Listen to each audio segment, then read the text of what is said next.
There we are. Hello, hello, hello. Once again, once a week.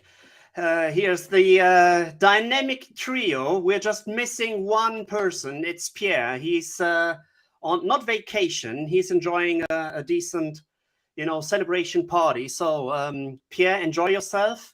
Doing good. And yeah, today will be fun as always. And I welcome the almighty Jake and the US brain as Ryan. So, how are you guys doing? Yeah, really good. Thanks, Nico. The word on the street is that Pierre is he's too old for these parties now. He can't wait to come home. That's what I've been hearing. So, Right. Yeah. Good morning, everyone from here in the States. It is bright and early on the East Coast of the US, but we are happy to be back on the program. Yeah, that's awesome. Like any other week, we'll just cover the latest and greatest of what's happening within the industry. And as you already realized, today we will have a US focus with Ryan covering all the US related topics. So we will make use of this. And all of his expertise. So we will start with the weekly wrap up, the 10 and 5. Then we will talk about Ontario finally released the first numbers from the first quarter. Kansas today started the sports betting market. Then we will touch down on Massachusetts. As this sports book will finally launch as well within a short period of time, fingers crossed. And then we will just give some insights on the Leo Vegas shareholders finally agreed on the MGM buyout as well. And please, to all the people listening to our broadcast, feel free to comment within the chat if we get things wrong. We are all putting ourselves on the hot seat. Don't expect us to have all the details within every kind of story, except Ryan, because you are the US no pressure, native content provider. But as said, just encourage each and everybody to just ask questions. And if you want us to, get a deeper dive into any of the topics, feel free to just comment on this one. And last but not least, we also want to thank our sponsors with Playson and Zimpler, who actually make these little wrap-ups happen on a weekly basis. So shout out and thanks to Playson and Zimpler as well. Thanks, guys. So, should I just start with the 10 topics in 5 minutes, or anyone wants to add something? You go for it, Nico. We'll get the stopwatch ready. Okay, so stopwatch starting. So starting with great. Starting with a competitor. DAZN will be joined by FanDuel as they are about to launch a new television network, OTT network, and a streaming platform. FanDuel, the US-based fantasy sports firm, has announced the launch of a new linear cable television network and streaming platform, focusing and self-claimed becoming the first linear and digital network dedicated to sports betting content. If you ask yourself, hey, how can FanDuel come up with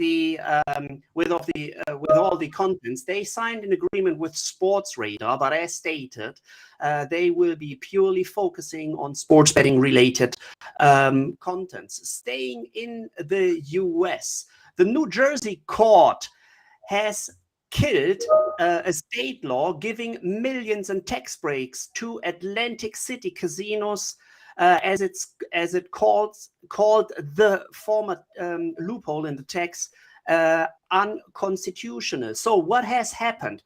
A Superior Court judge in New Jersey has finally released the statement on Monday, or made a decision on Monday, that a state law which granted Atlantic City casinos tens of millions of dollars in tax breaks, in detail $55 million, that the former measure does not apply anymore. So last year, the casinos or the operators in Atlantic City had been able to change the underlying taxation by excluding the online gaming numbers from the overall program. This has been corrected, and as of now, the liability is about to being extended by 55 million.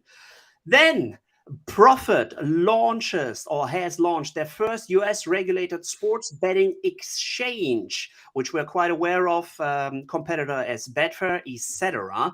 So the first sports betting exchange in the US has launched on Monday in the state of New Jersey. So Profit Exchange has officially rolled out its app to the Garden State Gamblers. The CEO, Dean Season, and the COO, Jake Benzaquin, established the company already 4 years ago in New Jersey, and they already operated as an exchange in the UK, so in Great Britain, for nearly 2 years. And then they surrendered their license in April 2021 to refocus efforts on the US launch. As of now, they launched already in New Jersey. We'll be thrilled to see the first numbers and if the gamblers in New Jersey are receptive to the betting exchanges as well. Delaware online gaming revenue reaches a new record with 1.22 million 1.25 million wagers. Gaming revenue reached, not the wagers, it's the gaming revenue, heading over to Nevada, as Nevada reports 1.31 billion gaming win in July. Then some M&A activities. Emerging extreme sports data supplier ALT Sports Data secured a $1.5 million funding in their first round. They are focusing on the more niche sports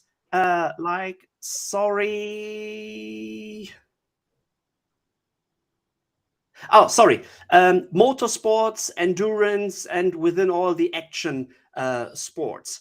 Heading over to regulation legislation, Albania sports wagering, sports betting might become a reality, although halted in January 2019 by an official decision of the politicians.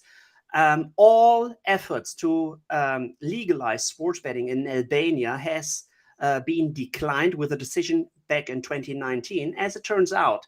And we are quite aware of other states as well, New York, Ontario. It's the tax money people are after.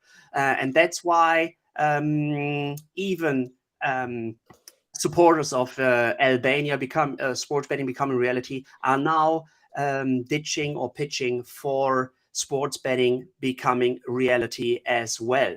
One more thing, Entain is facing more legal hurdles as the High Court in the UK launched another case against Ladbrokes. So already 2 weeks ago, we spoke about the highest fine which has ever been fined by the UK Gambling Commission, more than 13 million pounds.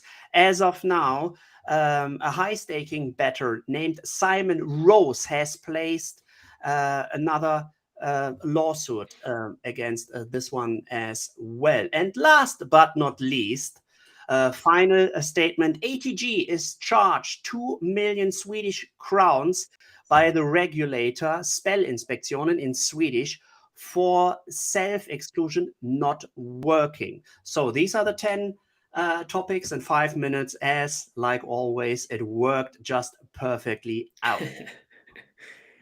Yeah, as always, Nico, you were within the time to the second. Smashed it.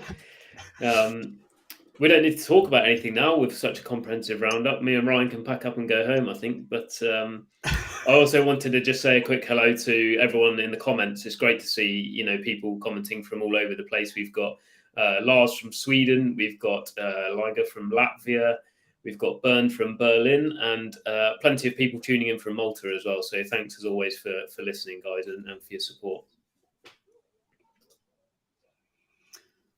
So now starting with one of the main topics, and thanks again, Ryan, for joining us in the very cozy and awesome weekly wrap up. Let's start with Ontario, the highly, or desperately waiting for numbers. As of now, Ontario has started back in April already, and now we are seeing the first numbers. What's your guess on the numbers?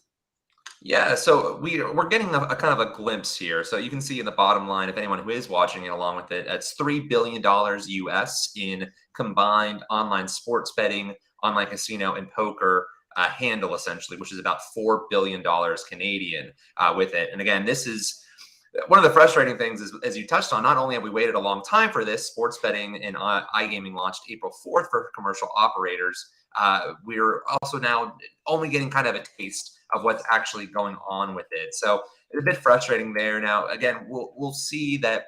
And we can't really break down the difference between the online casino and the sports betting because it's all lumped in together. But we can reasonably assume that online casino gaming made up the majority of that. Sports betting was second and online poker was third. But you can see here, again, anyone watching, we have the graphic. There were 18 separate operators that had 31 different gaming sites. And this is the time period between April 4th launch and June 30th.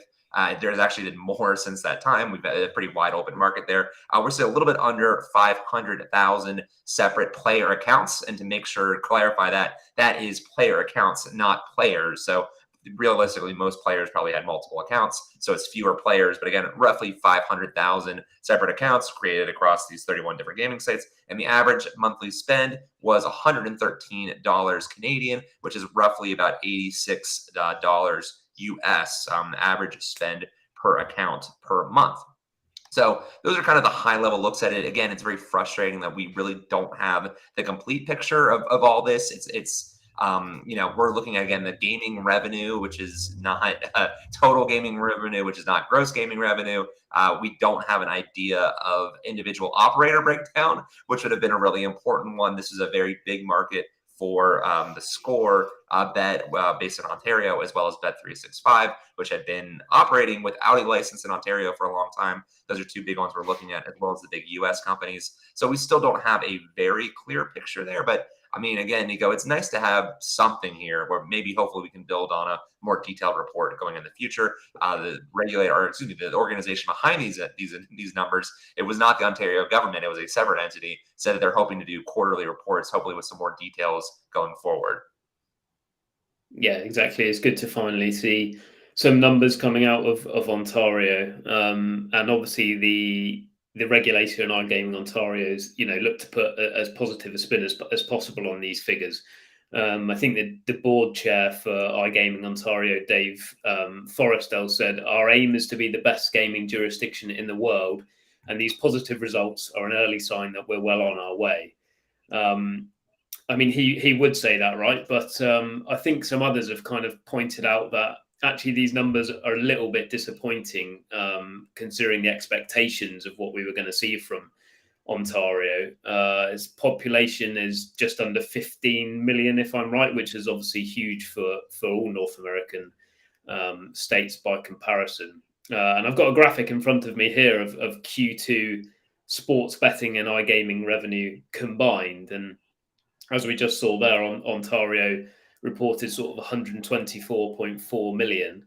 But then if we look at admittedly more mature US states, New Jersey, Pennsylvania, Michigan, that offer sports betting and iGaming, they're much closer or even in excess of 500 million US dollars per quarter, even with much smaller populations. New Jersey, for example, is a 9 million population compared to 14.6 for Ontario. So I think people have been sort of scratching their heads and wondering where this shortfall might have come from a little bit, Ryan.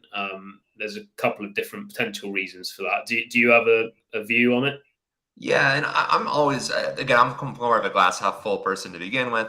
I'm being a little cautious about, there was a lot of pronouncements on Twitter about how this is terrible. Again, it's just because the numbers are so thin. We have such a little insight into it. It's hard to really dive into it. Those states you mentioned are much better about reporting. So with that aside, still, yes, there's no way that this was really positive news, but a lot of factors are into play.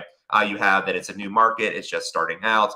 You had Ontario was different than the US, and then Ontario allowed what they called gray operators, unlicensed operators, to get licenses ahead of time with this. In the US, if you operated illegally, you cannot get a license. So it was very different than Ontario. So you still see a lot of people that are very confused in Ontario about what is a regulated operator and what is not. I think a lot of them stayed with their unregulated operators just because they were familiar with it. So you have that factor as well. I also think a factor we're not talking about is that the weather was actually better. This is a time of the year between April and June where people are not inside as much. I think that's one small factor as well with it. I think in the wintertime, it's going to go up. Plus a bad time of the sports betting calendar year. For overall, there was limited hockey, everything with it. But yes, the biggest thing that most other people have brought about, everything I just said is probably relatively minor. The biggest thing is the promotional and marketing aspects of it.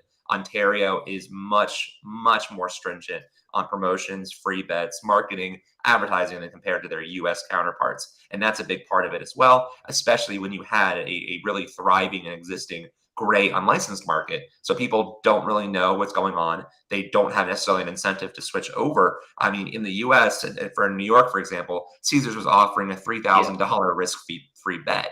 There was nothing even close to that in Ontario. In the US, even in states that don't have sports betting, where I live in Florida, we don't have sports betting.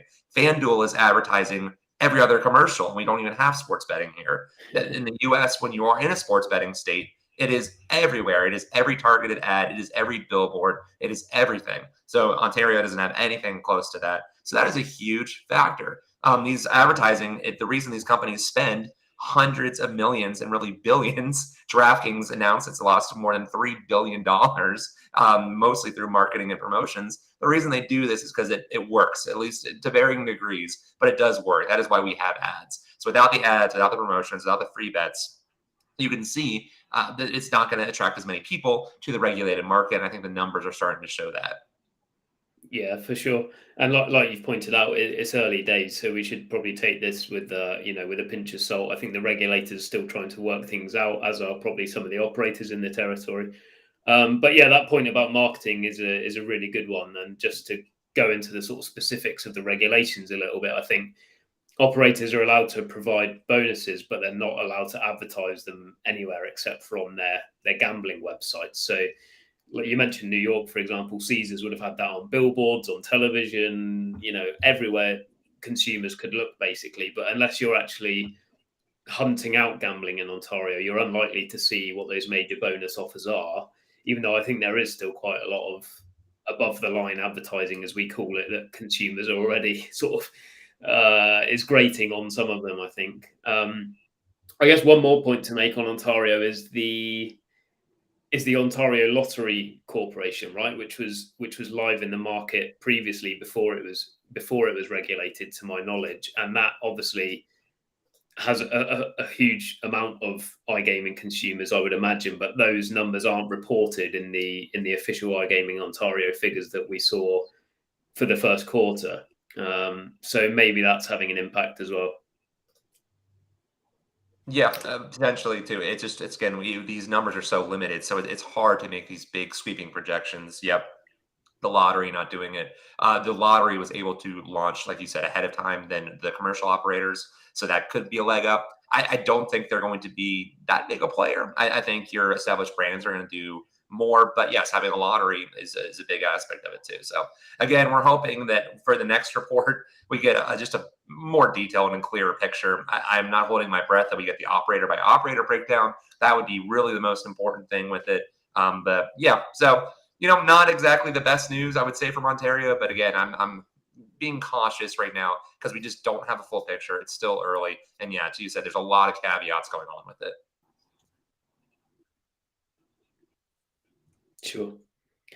And just to one more thing, why was the kind of market start from Ontario, so highly anticipated. It's just one fact. You know, New York, the state of New York, started by beginning of January, and Ontario was the first market actually opening up where, you know, the heavyweights like the Bet365, which are not operating in New York, are actually facing the US heavyweights like the FanDuels and the DraftKings and the Caesars. And we've been all anticipating how they will actually get along. Will there be any kind of crazy marketing spendings, etc.? Jake, you already pointed out why we didn't see any of these big marketing spendings as well. But you know, we're thrilled to see how it will actually turn out. Yeah, and it's also too because of Bet365 specifically, which we believe based off app downloads, which is maybe the best metric we have, just based off its presence and everything else, is probably one of, if not the market share leader in Ontario. We think, we don't know, but it's led the big four US operators: DraftKings, FanDuel, Caesars, and BetMGM. All of them have been much more bearish on what's going on in Ontario. They're thinking their market shares are going to be significantly lower, which is unusual for them, especially DraftKings, which is really bullish all the time on itself. So yeah, that's a big factor. Plus, there are now, there's more than 40 different sites available. So that just naturally cuts away some of it. Speaking about markets and newly opened markets, heading over to Kansas with today. It's another sports betting market in the US, a licensed market, who just launches for today. Ryan, can you kick us off a little bit about this topic as well, please?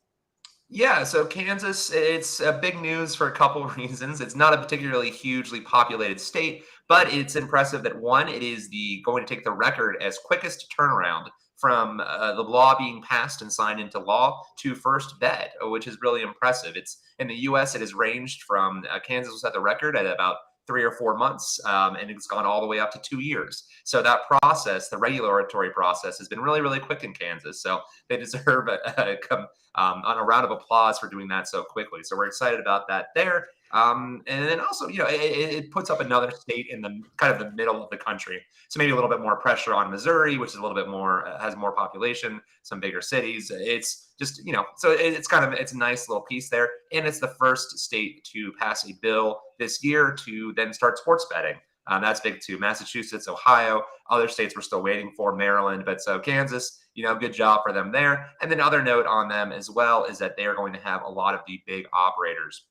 Companies I mentioned earlier, Caesars, DraftKings, FanDuel, BetMGM, all are positioning themselves to be there, and as well as PointsBet, which is expected to go live almost immediately. Along with them today, we're having what they're calling a soft launch, where there's going to be some limits on the bet types ahead of a full launch where you can bet on everything right before the NFL season kicks off a week from today. So good stuff in Kansas there. Seems to be a pretty solid market. There will only be up to 12 operators, which is a little low, but it's still kind of the way it works out. Not terribly shocking. Won't be necessarily a huge market, but a really good college fan base, solid sports fan. So going to be an interesting one. It's going to be cool to kind of see what it's like on the ground and what's going on with them there, how they're going to position themselves up. So, yep, exciting stuff from Kansas there, and welcome to the party. Yeah, definitely. And obviously great for consumers as well that they're able to pass the laws, you know, that quickly compared to some states that have really sort of dawdled on introducing any kind of legislation. Interesting you said about Kansas, you know, not being a major kind of battleground. Obviously it will be for operators, but reading your story, Ryan, it says only one major professional sports franchise is actually based in Kansas, and that's for MLS, which is soccer, which is obviously, you know, not front and center of most US fans' minds. Do you expect that to kind of have an impact on early proceedings in this state, or will they just bet on the sports that they're familiar with, even though they don't have a team close to home necessarily? Yeah, possibly. And then they have right across the border, they have the Kansas City Chiefs, very popular, successful NFL team right now that won the Super Bowl a couple years ago, as well as the Kansas City Royals, which have a good following. So it's, you know, a little misleading with that, but their big thing is college. They're the defending national basketball champions for the college level are the Kansas Jayhawks. So that's a big part of it. That was big. In the U.S., the college sports, which are ostensibly still amateur, it's a very thin line. It's very odd that they are, but are very, very, very popular. And in states that don't have professional sports teams, or many of them, the college teams are oftentimes the single most popular teams in those states. So in a lot of states, it's still very controversial. A lot of them ban outright. Illinois, Virginia, New York, New Jersey, all big markets that have restrictions or outright ban college sports betting on in-state teams. So the fact that Kansas's law allows that is very, very important.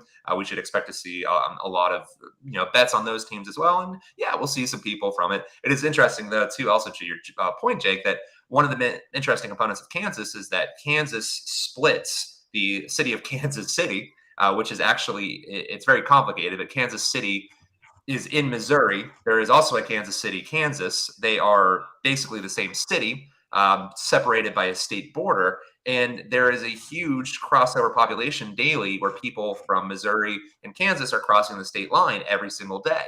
And that is going to be a huge boost for the state of Kansas, because the people on the Missouri side really can actually almost walk over to the Kansas side and start placing bets. It is very, very easy for them. We saw this with New York and New Jersey. We've seen this in a couple other states where there's a huge metro area right on the border between the two states. That was one of the big stories for this year, is we just assumed Missouri, which has a very historical rivalry with the state of Kansas culturally and for a lot of other reasons, they would pass their own sports betting bill, and they actually didn't through some other unrelated issues. But this is also going to be another topic to watch in Kansas, is how much of their revenue, especially early, comes from Missouri, where Missouri won't have sports betting for at least another year and probably longer. So it's another interesting component we're going to be keeping an eye on as well. Yeah, definitely. It's great to hear, about the geography of the states. It's something I'm not 100% familiar with, but that was fascinating with New Jersey and New York, and I expect it will be with Kansas as well. Missouri might live to regret not getting that over the line earlier than they eventually do. Obviously, DraftKings has communicated, they're going live today on soft launch date, and the official launch date for the state is the 8th, which is perfect timing for the NFL. Putting you on the spot slightly, Ryan, is there anything in the legislation for Kansas that's kind of different or out there on its own compared to other US states? No, actually, honestly, a really solid bill overall. Again, the biggest maybe constraint is that it's only 12 operators will be allowed, which is less, the average, or some states have 20 plus, but again, it's not terrible, because 12 still allows all the big players in, and they're gonna really dominate. I wrote for iGaming Next too that this market structure will actually give them those big four we keep on talking about: Caesars, DraftKings, FanDuel, BetMGM. They are 80+% handle market share, and so this is going to kind of allow, because there's going to be so few competitors, it's going to allow them in. Golden Nugget is actually going to be one of those 12. Golden Nugget had, and they're owned by DraftKings. Golden Nugget had kind of folded up their online sports betting, and they weren't a standalone company. This is actually a true skin, where DraftKings is now going to have 2 of the 12 spots is going to end up going to them, using that Golden Nugget facing skin in front of them. So that is going to kind of consolidate it too. Final note is something else to watch, is that this is an important market for Barstool Sports and Penn Entertainment, their parent company. Penn owns one of the 4 casinos in the state. They will have one of the first retail sports books, which is actually at a major track venue right near the Kansas-Missouri line. So they actually might have a little leg up there. They are, a pretty small player on the national scene, but this is a state where they also are probably hoping that they can really, maybe they're not going to challenge necessarily those big 4 that we keep on talking about, but they should hope that they're going to really hope that they're a solid 5th, and they maybe get a little bit more market share than they do compared to other states.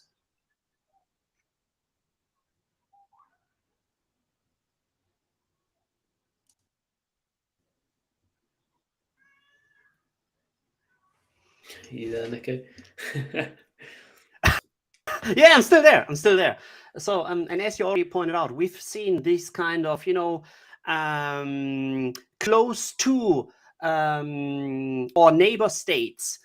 George Washington Bridge has been crossed. Fort Lee was once upon a time one of the leading revenue drivers within the sports betting market. There's a small parking lot close to Starbucks, where, you know, taking the first exit, crossing George Washington Bridge, New Yorkers actually placed their bets on a small parking lot using the Wi-Fi of Starbucks, or in New Hampshire as well.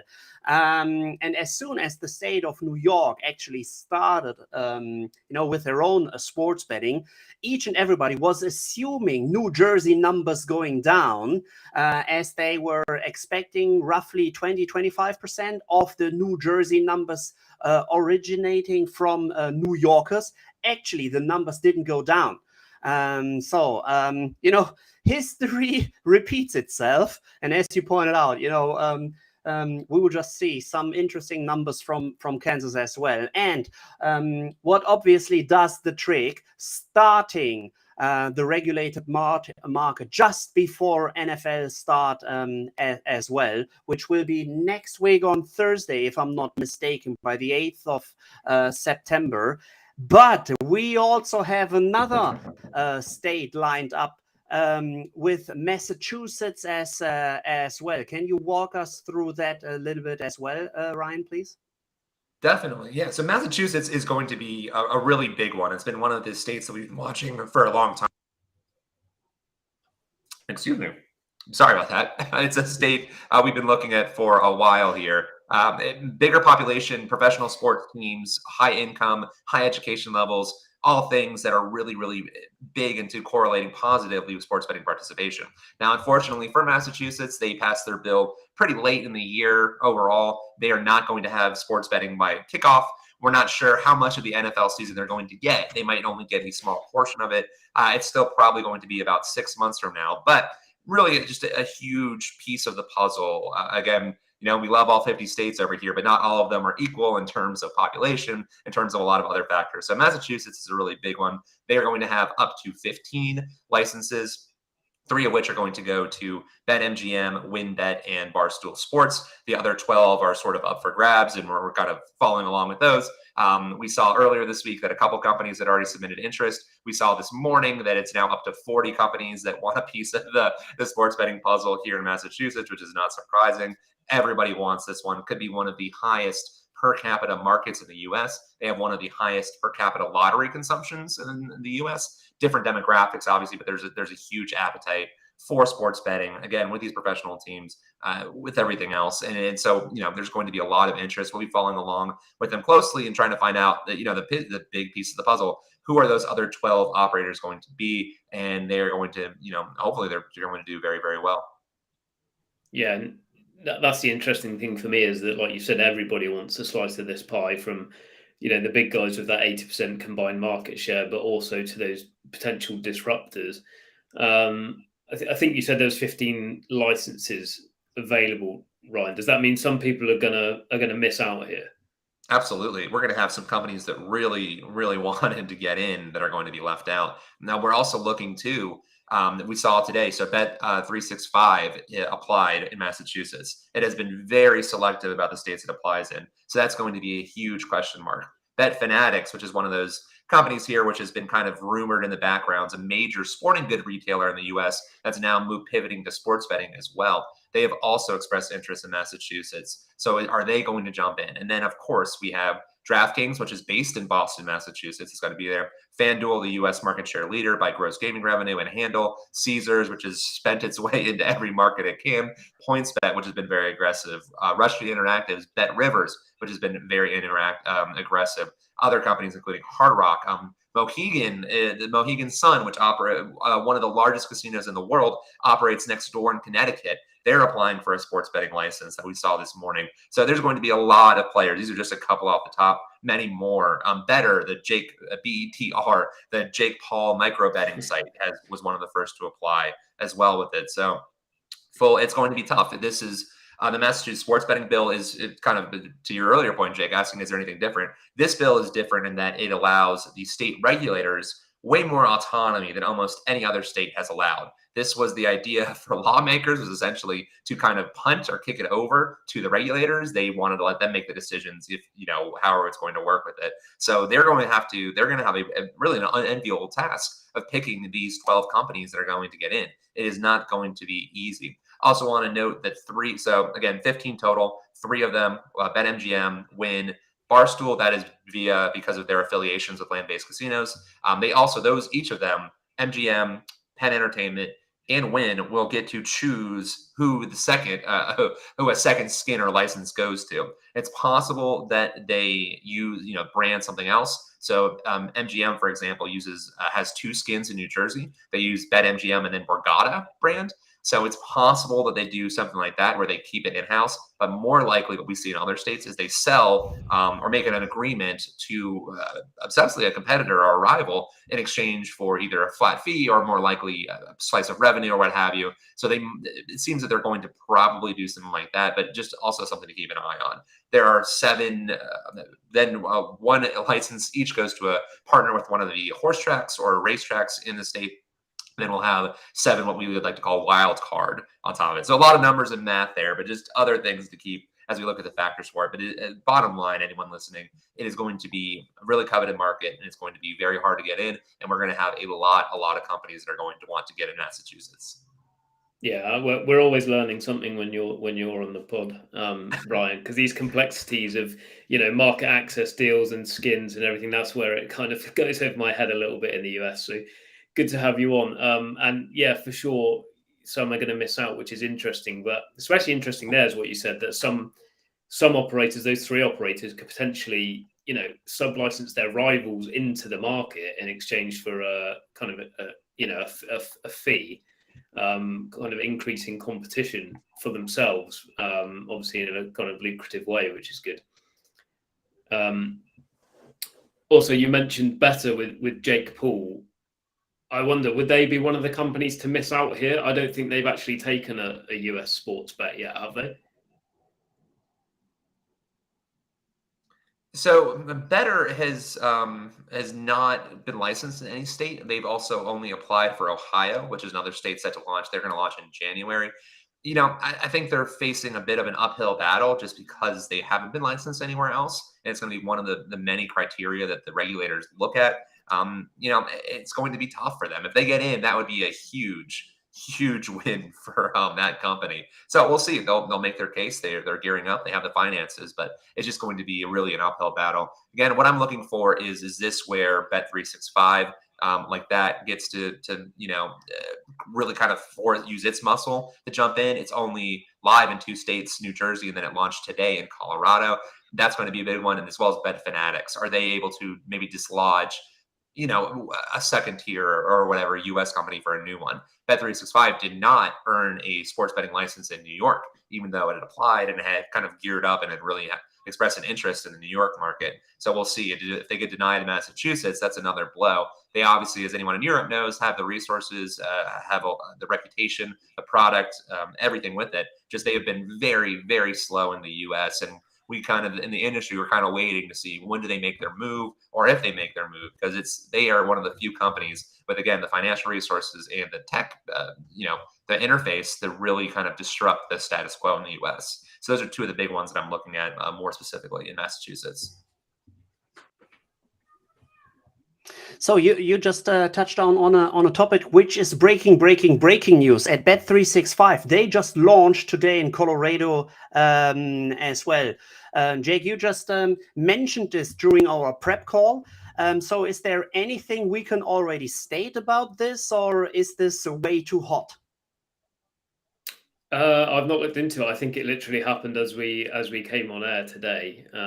But I'm pretty sure there'll be a story on the iGaming Next news portal before end of business today, I would imagine. But yeah, Bet365, super interesting company. I wonder, like you said, Ryan, they've been super selective so far with their kind of strategy in the US, already rejected in New York. And then if they potentially could miss out on a Massachusetts license, you kind of think, where does that leave them in terms of that company strategy? Obviously, they're a big enough company to not have to worry about that. It's not like all their eggs are in one basket, but it would still be disappointing from a strategic point of view, I'd imagine. Yeah, and New York again I've got a caveat. It was a very difficult market. Only 9 operators were selected. It was an uphill battle, and most of those companies are losing money right now on sports betting. It has a 51% tax rate on gross gaming revenue, which is significant, is 5 times the national average. So it's difficult there. So in some ways, that's a win. They did want to get in, but yeah, losing Massachusetts would be a big one. They realistically will be in Ohio. Ohio has a much more open marketing thing. One of the big things we're also looking at is California. If California passes, which is going to be very difficult, and I think that's something could be a whole show on itself. That would be a huge one for them. It's 40 million people. It's bigger than a lot of countries. So that would be a huge possible market. They'll be looking at that. Does Texas and Florida ever legalize, which will be difficult? Between California, Texas, and Florida, that's 1/3 of the U.S. population. That's over 100 million people right there. That's bigger than the UK. That's bigger than Germany, if I'm not mistaken. So that is, those are things we're looking at too. So even if they are denied Massachusetts, which would be a blow, that's a big one. They've been denied New York right now. They still have a lot of potential. We're also looking at, do they become more aggressive? Are they going to try to spend more? They're in New Jersey, but they're a complete afterthought. They're not really making that much noise. In Colorado, they're going to go up against 24 other sports books that have been there. Is that going to work? And again, the Bet365 name, even the average American sports bettor has no idea what that is. It's just not a name here. One of the bigger questions we also look at, and again, we're getting into speculation land, is does a Bet365 make a move on a US brand? Do they try to do some sort of US facing marketing idea behind themselves? Lots of rumors that they're going to partner with ESPN, the big sports network here, if they're going to partner with DraftKings, which everyone in the US knows. Again, rampant speculation. Who knows with it? But that's one other idea too. Does that help them kind of jump in? Really, a lot of credit to Flutter. They jumped in on FanDuel very, very early. I mean, within days after the Supreme Court decision that allowed sports betting, and it was a smart idea. Everyone in the U.S. knew FanDuel. Flutter put all of its resources into putting forward the FanDuel brand in the U.S. No one in the U.S. knows what Paddy Power is. No one. Or Betfair. No idea. But they know what FanDuel is a really good idea. So maybe Bet365 does something similar like that. Other side of that coin is it's still kind of tough to do it. 888, obviously very big in Europe. They went with the Sports Illustrated brand in the US, which is very well known, and that has not really helped them at all. They're very much an afterthought here too. So again, a lot of speculation. We'll see. Bet365 though, it is one of those kind of gravitational forces that is lurking in the background that we're keeping an eye on because they could do something big. Yeah, great that you're throwing fuel on the fire of those acquisition licensing rumors. Right, that's what we love on Weekly News. These are speculations. Yes, very, very clear. No, it's the kind of good gossip we love on Weekly News. But yeah, just quickly to go back to Colorado and your question earlier, Nico. So they've launched today, but I think they actually got their 10-year market access agreement all the way back in 2020 now. So it's been a long time coming. And from what I can see, they're offering consumers $200 in free bets for an initial $1 wager. So that's kind of their opening sportsbook offer to begin with, to see if they can sort of steal some market share in the early days. And if I jump in too, that's just not very much for the U.S. audiences are used to. Again, 1,000 is sort of the baseline. Caesars hit the all-time mark with 3,000, but DraftKings, FanDuel, Ben, I think even in Kansas, it's going to be 1,000 for first-time depositors. So that's not much at all. That's not going to move the needle. Yeah, as you already mentioned, the US seems to be a different beast, right? Offering or having the baseline like, okay, you should at least offer a first depositor bonus of $1,000. You don't see this anywhere in Europe, right? The highly regulated markets, probably just except the UK market, where we already have seen some madness going on with people spending like 700,000 pounds on a 2 months being active at Ladbrokes, etc., which actually caused some trouble for Entain as well. But it's a different beast, or like Daniel Gretzer once put it, with all the kind of business cases he has never seen a player value anywhere close to the anticipated player values estimates in the US. By market opening up, and as Jake already pointed out, California is an ongoing topic, a love story, which Pierre and me actually, touched on nearly on a weekly basis with the advertisements for ballot 26 and 27, if I'm not mistaken.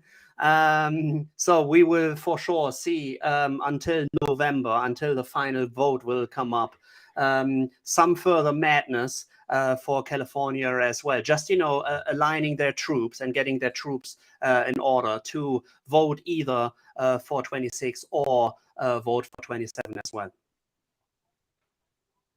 Yeah, definitely. And again, California is going to be a huge one, massive state population, a lot of interest. We've seen hundreds of millions of dollars for both the yes and no campaigns. Like you said, there's two different measures, 26 and 20, Prop 26, Prop 27. One is 26 is retail only. 27 would be statewide mobile, which is backed by DraftKings, FanDuel, BetMGM, and then a couple other companies. So yeah, again, we could go on and on about California. I would like to get, it's hard to, without the breadth it deserves with it, but it's going to be the topic to watch the rest of the year. Election day is in early November, so we'll be seeing what comes in from then. But yeah, we know in the meantime, there's going to be a lot of campaigning for it. Yeah. Jake, should we switch over to the Leo Vegas topic already, or is there anything US related we want to touch down and keep Ryan quite active as long as possible? First of all, it's good having you here, and I'm pretty sure we never zoomed into any of the US topics in that much of a detail. So first of all, thank you for sharing all your knowledge, and be assured it won't be the last time you will be joining us. Yeah, I think you're going to be a regular fixture on this weekly news broadcast, hopefully, Ryan, to keep us up to date with what's happening in the US. But yeah, I think you're right, Nico. This Leo Vegas story still links quite nicely because obviously the buyer is MGM, who are absolutely ginormous in the States. And yeah, particularly interesting because obviously this deal's been rumbling on for some time now. Not without its controversies, but basically it's going to happen now for sure. Leo Vegas shareholders voted to accept MGM's offer to the tune of 96% of shareholders back the transaction, which is going to end up at about £604 million, I think, for Leo Vegas. So some payday for CEO Gustav Hagman and his management team, not without hard work. Obviously, we should say they've become a really major player, certainly in the online sort of mobile-led gaming space in Europe. And he pointed out in his LinkedIn post, actually, that 2022 is 10 years since the business was founded. So a nice way to celebrate that decade anniversary with a sale to arguably the biggest casino company out there. But yeah, I mean, we've talked a lot about the US, but this kind of flips that on its head slightly. And as we see one major US player buy a company to try and get a bit more exposure to other markets, including Europe. That's kind of the commentary we've heard so far on this, right, Ryan, from MGM's management team. Yeah, it's explaining that. It's also, I think, from the US perspective, this helps them kind of gear up maybe their US offerings. It gets a lot of these deals are not so much even the companies, it's the talent. It's learning what's behind it. It's sometimes the tech. It's sometimes just people, seriously, just talented people that create these new games and are able to market it. Yeah, this is so important for MGM is that they have struggled against DraftKings and FanDuel in terms of sports betting market share. They are definitely third, but they are the top when it comes to online casino gaming. They have done very, very well with that. And so this is where they can kind of be a dominant force. And it's also for them, that's where you want to be.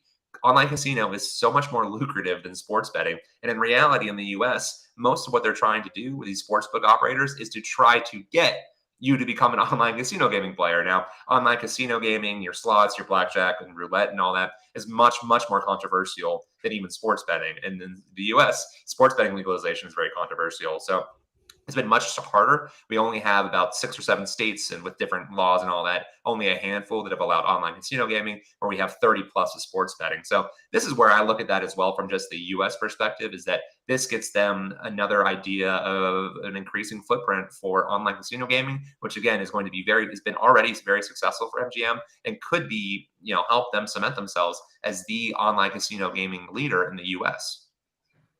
Yeah, that's the really interesting bit for me. What you mentioned there is obviously BetMGM, which is MGM's joint venture with Entain, is the market leader in the US for iGaming, like you said, Ryan. But yeah, then you sort of are having to ask the question, how does this Leo Vegas acquisition fit into that? I think at the moment, MGM and Entain own 50% each of BetMGM. And it's kind of shaping up to be a little bit of a tug of war over who takes kind of full ownership rights over that eventually. Maybe MGM's given itself a bit more breathing space now with this Leo Vegas deal, because it has that proprietary engine that it was kind of relying on Entain for. But yeah, and also interesting to see what happens to the Leo Vegas brand. I'm sure it'll be alive and well in Europe. It's well established, like I mentioned, and I don't think it would make sense to kind of transform it into MGM in Europe in any way. But I remember when Leo Vegas as a standalone company was talking about the US, it said, our brand translates really well. There's Vegas in the name. We've got the lion as the logo. It's kind of a recipe for success. But I wonder if MGM are just going to kind of draw a line under that. And it will obviously be consolidated into the MGM brand, which resonates a hell of a lot better with US consumers. Yeah, it would only possibly be a second skin. It is interesting though, because also, little trivia question, but the MGM Lions, which is their logo is a lion, his name is Leo. So it's and they're based in Vegas. That's where their most famous properties are, in Las Vegas. So from that, it makes perfect sense. But no, similar deal. You could ask any American, even any sports bettor, what is Leo Vegas? And they would have no idea what that is. So that would be difficult. It would only be some sort of situation, an unusual one where they wanted multiple skins and they wanted that as a secondary one. But no, they're going to be putting everything towards that MGM brand name, which is, again, every American, even those who don't gamble, knows MGM, which again is interesting because it's MGM Entertainment is the casinos and gaming. There's also the MGM movies where it got its influence from. Those are separate companies, but everyone knows really both of them, and both the movie production studio and the casino gaming entity. Yeah, exactly. And well done for pointing out that a key synergy of this deal was that both have lions for their logos. I think that's right. That's what won the overwhelming shareholder support, I'd imagine, in the meeting. Yeah, today. exactly. And besides the talent that you talked about, Ryan, because we've seen this as well with Caesars buying into William Hill as well. It's the software, right? So Leo Vegas using the sportsbook from Kambi, but they coded their own slot software. So this is also one of the USPs, which MGM probably had an eye on when looking for an acquisition target. And and as stated, Caesars buying into William Hill, getting rid of the retail business, shifting this over to 888 as well. And history, as already mentioned, repeats itself. So maybe the software which MGM is getting from Leo Vegas was also one of the driving forces as well. Yeah, absolutely. Like I said, with it too, it's important to note. I'm glad for anyone listening or watching us live. So much of these deals are behind the scenes, and it's something we like at iGaming Next. Is something that I really like to cover. Is that, of course, we know these forward-facing brands and all that, but there are dozens and dozens of companies that make it run and all these different things. And so, yeah, these deals from the US perspective, from our American audience, hopefully we have a big one today. It's going to help with the online casino gaming in Michigan, in New Jersey, Pennsylvania, states where MGM is live with it. So it's just, again, one of those many, many companies that make this happen. Yeah. One more bit of trivia. I think their proprietary gaming platform is called Rhino, so I think they're playing some sort of safari bingo with all the lions and the rhinos. But yeah, just want to throw in there.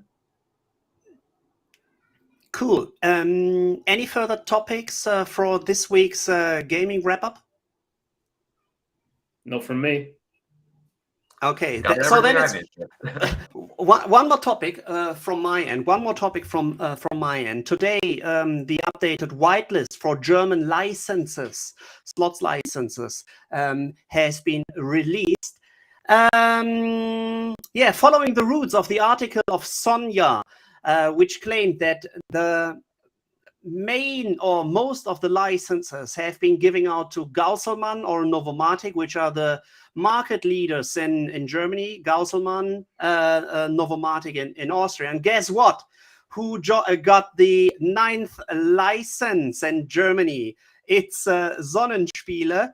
And they are pretty close to Gauselmann as well, a company established last year in September, founded in Malta, and they have been giving this the 9th license as well, wrapping up or summarizing that as of now, 7 of the 9 giving out licenses in Germany are either giving to Gauselmann and or Novomatic, and I'm pretty sure we will just do a follow-up on the article already released by Sonja, if I'm not mistaken, last week already. So the topic stays hot in Germany, and it will be fun who will get the 10th license, probably Gauselmann or a Novomatic related company as well. So, guys, having this news, and if I'm not mistaken, first of all, shout out to my boy Paul Mercantonio, a lovely Italian guy based in London, fighting his way, all the way up in the payment industry. And welcome back, eCompay, to the gaming sector. If I'm not mistaken, so should we join Ryan for some pina coladas at one of the beaches in Florida as well, Jake? What's your take on this one? That sounds good. A nice change of scenery from Malta, I think. You guys are always welcome. I'll get the blender ready. Okay. Yeah, thanks as well to our listeners, everybody commenting, and also to our sponsors, Playson and Zimpler. And thanks to you, Nico, for hosting as well. What a job you've done today. Yeah, thank you. Although I don't have a dog, which is quite common, based on your companion and Pierre's as well. But I'm pretty sure. First of all, shout out to Ryan once again. Covering all the US related stuff was just awesome. Thank you for being the person that you are, and for the knowledge as well. Perfect. Thanks. Thanks, guys. Thanks, everyone.